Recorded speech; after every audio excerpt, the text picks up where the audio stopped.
Olá a todos, sejam bem-vindos ao nosso canal.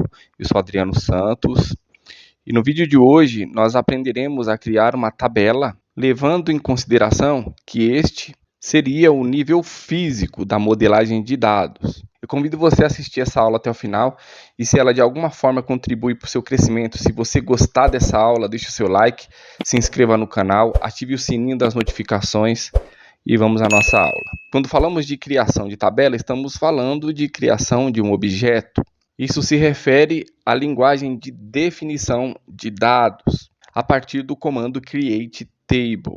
Recapitulando, tabelas são objetos de um banco de dados organizados de maneira lógica, em formato de linha e coluna, semelhantemente uma planilha. Cada linha podemos chamar de registro e cada coluna chamamos de campo.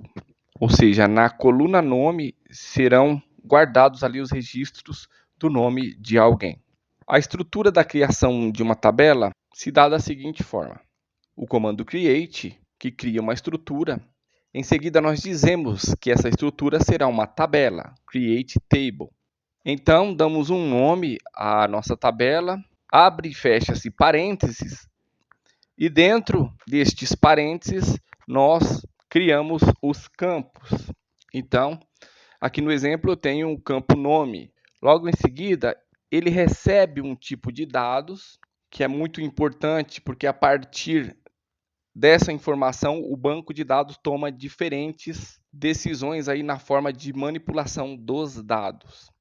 Seguido ali dos atributos, que quer dizer que estes campos poderão ser nulos, não nulos, podem receber valores default, ser chave primária ou chave estrangeira e receber diversos tipos de restrições. Então eu convido a você, se ainda não assistiu a aula de tipo de dados, logo após essa aula, assista essas aulas de tipo de dados e restrições constraints para que possa fluir bem aí na criação de qualquer estrutura no banco de dados. Então, como já dito antes, essa pode ser considerada aí uma aula final na etapa de modelagem de dados, sendo este o nível lógico. Então, vamos recapitular aqui. Um projeto de banco de dados, ele passa pelo nível conceitual, depois do levantamento dos requisitos. E aqui nesse cenário nós temos duas entidades que se relacionam entre si, funcionário e veículo, que nos quer dizer que um funcionário ele usa determinado veículo para trabalhar. Então, como já visto no nível lógico, uma entidade ela se torna uma tabela. Os atributos dessa entidade se tornam campos no modelo lógico ali, que é a nossa representação de uma tabela. E aqui eu vou definir que tipo de dados esses campos receberão e as restrições que acompanharão cada um. Então, eu tenho aqui o RE, que ele está marcado no modelo conceitual como identificador. Então, eu sei que ele se tornará a chave primária. E eu defino ele como um tipo numérico com 5 posições. E ele deverá ser auto-incrementado. Está marcado ali como auto-incremento. Na linha de baixo, eu tenho um campo CPF que eu defini como varchar2, que é um tipo de dados do Oracle, com 14 posições. E ele não pode receber nulo, ele deverá receber ali o valor do CPF, é um campo obrigatório, e deve ser único também. Na linha de baixo, segue o campo nome com o tipo de dados varchar2 e 45 posições, ou seja, pode ser digitado 45 caracteres ali. O campo função, definido como varchar2 também, 30 posições. Da mesma maneira, eu faço aqui com a entidade veículo, que tem o campo código identificador, o código CODEVEI, que recebe ali um tipo de dados numérico, number, 5 posições e também ele é chave primária. A placa do veículo, um varchar ali com 10 posições, não nulo e único também. A descrição do veículo com 30 posições e o campo REFUN, que é um tipo de dados number com 5 posições e ele é chave estrangeira, né? Esse campo ele é herdado da tabela funcionário. Ele é quem me diz que determinado funcionário está com um determinado veículo. E a definição vem a partir do mapeamento que diz que o lado N no relacionamento recebe a chave estrangeira, que é a chave primária da tabela de origem, que no caso ali é funcionário. Feito isso, nós podemos agora gerar o script SQL e criar duas tabelas que se relacionam entre si. Então, com o SQL aberto aqui, nós vamos à criação dos objetos a partir do script SQL. Então, como visto anteriormente, o comando que cria uma estrutura é o create. O objeto a ser criado é uma tabela, create table. O nome dessa tabela é tbl funcionário. Em seguida, eu abro e fecho parênteses. E dentro desse parênteses, eu vou especificar os campos. Nós temos aqui, então, o campo RE, que recebe um tipo de dados number, 5 posições. E o comando que cria um campo autoincremento, que este deve ser o RE, ele deve ser autoincremento e chave primária. Então, é o generate always as identity. Em seguida, primary key. Então, ele é um campo autoincremento e chave primária.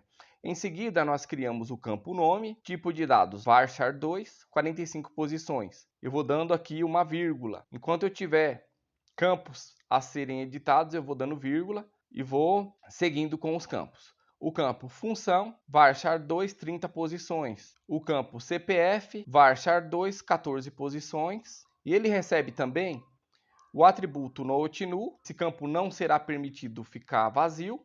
E também ele será um campo único, unique. E recapitulando a aula passada, essa tabela ela vai ser criada em uma table space, que será a table space TBS Learning SQL, criada na videoaula anterior a essa, duas aulas anterior a essa, criada em uma aula anterior a essa, se não me engano, a aula de número 11. Então, se você não assistiu aula a respeito de table space, como criar um table space, qual a importância desse table space e todo o conceito dele, eu convido você a visitar a playlist do curso, assistir essa aula assim como as outras, sobre tipo de dados, restrições e constraints. Eu vou deixar os links dessas videoaulas na descrição desse vídeo. Então, feito isso, eu seleciono, dou um Ctrl Enter e eu tenho a tabela funcionário criado.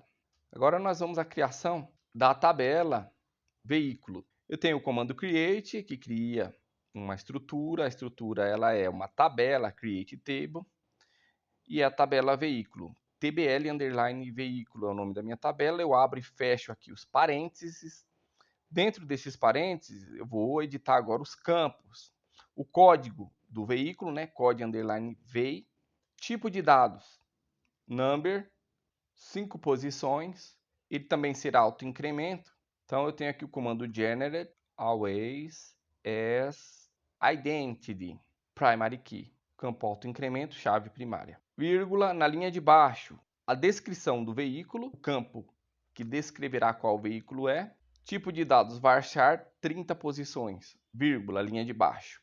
Campo placa, tipo de dados varchar também, varchar2, 10 posições. Campo único, unique, e não nulo, not null. Agora nós vamos fazer a referência, né? Como visto antes que esse campo é o que recebe a chave estrangeira, né? A chave primária da tabela funcionário, ela residirá nessa tabela. Então eu tenho aqui o campo REFK, que ele vai receber um número aqui do RE de um funcionário cadastrado nessa tabela aqui. Do tipo de dados number, 5 posições. E o comando da restrição constraint, que cria essa chave estrangeira. Constraint, o nome dessa constraint, eu dou um nome a ela, FK underline RE é o nome dessa constraint, foreign key. Após isso, eu digo qual campo da tabela veículo que receberá o valor da chave primária da tabela funcionário. Ou seja, qual campo que é chave estrangeira nesta tabela. É o campo REFK. Agora eu faço a referência, né? Referências, o que quer dizer de qual tabela será herdado esse campo. Da TBL underline funcionário. E na tabela funcionário, é o campo RE que fornecerá este dado. Em seguida, a um delete cascade.